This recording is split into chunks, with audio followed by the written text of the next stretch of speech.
mereka itu zaitun asli, betul? Kita zaitun liar, itu istilah Paulus. Dan karena kemurahan hatinya, karena yang asli menolak, maka yang liar disetek, bukan dicangkok, setek, bisa tahu? Jadi kita yang liar ini hidup dari mana? Dari batang yang asli. Setelah sekian lama, anak kandung ini makin jauh.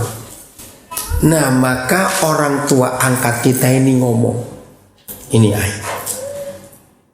Kalau karena Injil mereka itu seteru kami, itu gara-gara kamu. Mereka makin marah, ya, anak-anak kami ini makin marah setelah mereka tahu kami pungut kamu. Ngerti perkataan ini? Nah, sekarang ini bahasa saya. Timbal baliknya, kamu sekarang cari orang-orang lain. Dengarkan ini.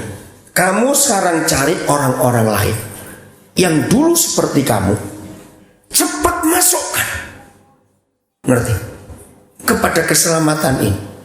Nah, kalau kami sebagai orang tua angkatmu sekarang ini sudah menghitung kira-kira cukup jumlahnya, nah itu rahasia, baru aku akan selamatkan anak itu. Bisa ngerti nggak rahasia ayat ini, saudara? Maka itu kalau gereja tidak bicara penginjilan atau misi, kita ini jahat sekali, saudara. Kita ini orang kafir yang harusnya dihukum, tapi karena anak kandung itu menolak, kita yang diselamatkan dulu. Tapi dia tunggu, kapan kita cari? Ngerti nggak sekarang? Maka itu tolong gereja, jangan bicara yang lain sebanyak bicara misi.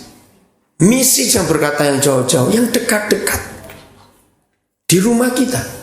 Berapa orang tinggal di rumah kita yang belum tahu Yesus? Para pembantu, karyawan, sopir, tetangga-tetangga kita, teman-teman sekolah, bagi adik-adik yang masih sekolah, teman-teman kuliah, pengusaha yang teman pengusaha, tolong.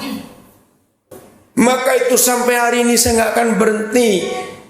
Sedapat mungkin kalau saya ketemu orang, saya akan ngomong tentang kasih Yesus, karena saya ingin memenuhi kuota ini. Kita berhutang budi, betul enggak?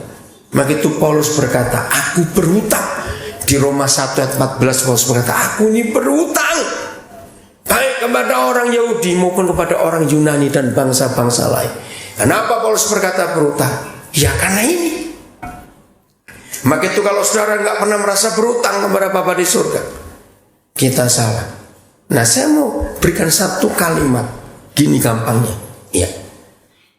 Sebelum saudara memiliki sebuah sikap hati, perasaan hati, rakus menyelamatkan orang berdosa, maka kita belum layak disebut Kristen.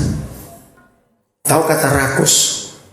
Rakus itu begini deh ya, contoh saja, ini gampang. Kalau ada pengusaha kayu jalan kemana begitu, lihat hutan, lihat tumpukan kayu, hatinya bagaimana? Coba hatinya bagaimana? Iya, pengen tahu, pengen beli. Itu kayunya siapa? Wah, hutan ini luar biasa. Betul tidak? Kalau ada pengusaha properti jual beli tanah, itu matanya paling tajam lihat lahan kosong. Betul? Tidak salah, memang itu bidangnya. Dan semuanya. Nah, seperti itu yang Tuhan cari di hati gereja. Kalau saudara melihat orang yang belum diselamatkan, bagaimana? Ngerti maksud ini? Bagaimana? Ada enggak hati itu? Maka itu tolong kobarkan semangat dalam hati kita. Ayat berikut, saya akan segera akhiri karena waktunya ya. Oke, ayat berikut. Tidak ada ayat lain yang saya temukan di Alkitab untuk menilai motivasi gereja yang benar itu seperti apa. Matius 14 ayat 14. Ayo kita baca sama-sama ayat itu. Mari gereja kita jujur pada diri kita sendiri. Setelah kita baca ayat ini, tanyakan pada diri kita. Jangan tanya pada orang lain, adakah hati itu di hatiku? Sudah? 1, 2, 3. Ketika Yesus mendarat, Ia melihat orang banyak yang besar jumlahnya, maka tergeraklah hatinya oleh belas kasihan pada mereka.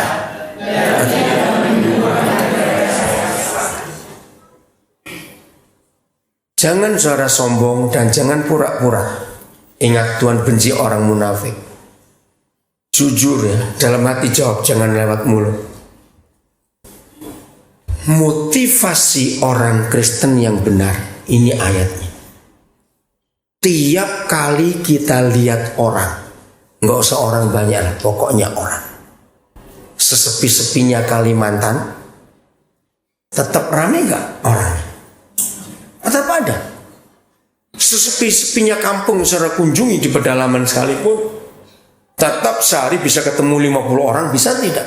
Nah, ini motivasi yang harus selalu kita jaga.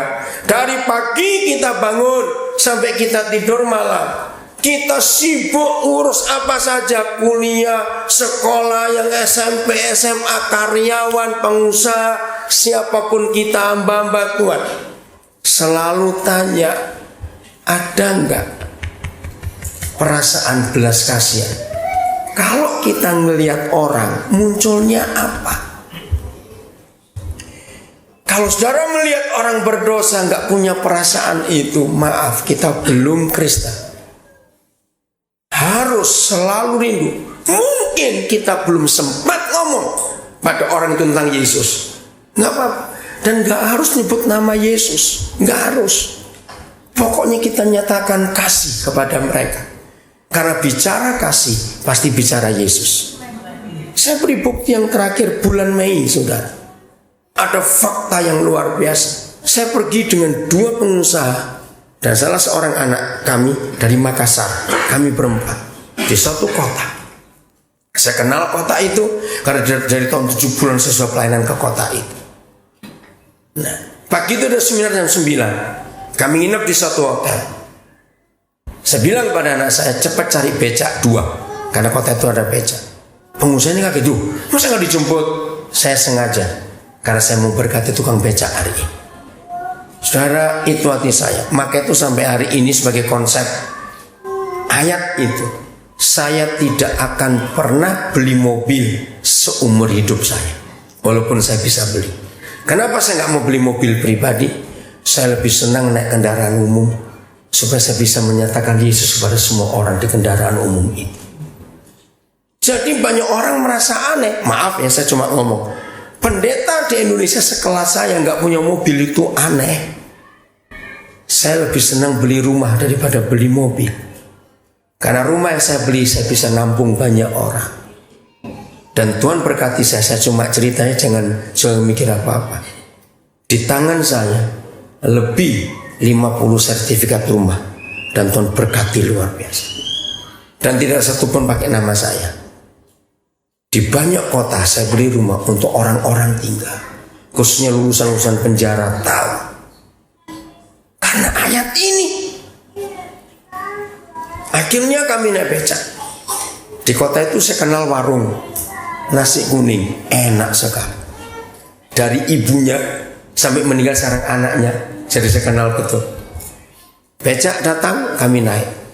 Begitu becak sampai, saya bilang, Pak, kami nggak bayar ya. Loh, nggak, maksudnya ayo makan dulu, nanti baru saya bayar. Jadi saya ajak mereka makan. Kami berenam tidak ngomong soal, kami berempat ya, 2 dengan uang becak, nggak ngomong soal Tuhan, enggak, saudara. Karena 2 pengusaha ini dan anak saya itu baru pertama kali ke kota itu. Jadi kami cerita yang umum saja. Makanan belum dikeluarkan, jadi kami belum berdoa. Jadi gak ada kelihatan sekali agama itu nggak ada, ngomong Tuhan juga tidak. Dengarkan ini.